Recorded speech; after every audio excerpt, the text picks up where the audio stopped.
নমস্কাৰ বন্ধু বান্ধৱীসকল, মোৰ এটা নতুন ভিডিঅ'লৈ আপোনালোকক পুনৰবাৰ স্বাগতম জনাইছোঁ। ৰংচেনৰ সম্প্ৰচাৰিত হৈ থকা অদম্য যাত্ৰা ধাৰাবাহিকখনৰ বৰ্তমান মুকলি হৈছে। আপোনালোকে যদি অদম্য যাত্ৰা ধাৰাবাহিকখন চাই ভাল পায় তেনেহ'লে ভিডিঅ'টোত এটা লাইক কৰি আমাৰ চেনেলটো ছাবস্ক্ৰাইব কৰি ল'ব। এনেকুৱা ধৰণৰ আপডেট মোক পাই থাকিবলৈ।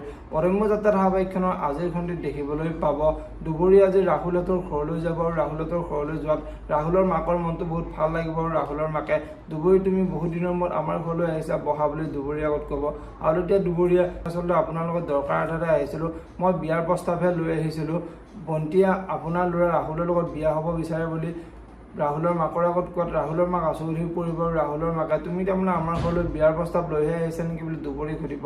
আৰু তেতিয়া দুবৰীয়ে আচলতে মই বিয়াৰ প্ৰস্তাৱ লৈ অহা নাই, মামীয়ে এবাৰ কাণ চুৱাবহে দিছিল বুলি ৰাহুলৰ মাকৰ আগত ক'ব। আৰু সেই সময়তে ৰাহুল আহি পাব আৰু ৰাহুলে এই কথাবোৰ গম পায়। ৰাহুলৰ বহুত খং উঠিব আৰু ৰাহুলে তুমি তাৰমানে আমাৰ ঘৰলৈ বিয়াৰ প্ৰস্তাৱহে লৈ আহিছা, তাকো বেলেগ ছোৱালী বুলি দুবৰীৰ আগত ক'ব। এতিয়া বাৰু দুবৰীয়ে ৰাহুলক কি ক'ব দেখিবলৈ পাব অদম্য যাত্ৰা ধাৰাবাহিকখনৰ আজিৰ খণ্ডটিত। আনফালে আজিৰ খণ্ডটিত মিনতীয়ে বন্তিৰ মাকৰ ওচৰলৈ আহি দুবৰী যে ৰাহুলহঁতৰ ঘৰলৈ বিয়াৰ কথা পাতিবলৈ গৈছে সেই কথাটো বন্তিৰ মাকৰ আগত কোৱাত বন্তিৰ মাকৰ মনটো বহুত ভাল লাগিব আৰু বন্তিৰ মাকে যদিহে বিয়াখন ঠিক হয় তেনেহ'লে তোক মই দুযোৰকৈ কাপোৰ দিম, এযোৰ পাটৰ এযোৰ মুগাৰ বুলি মিনতীৰ আগত ক'ব।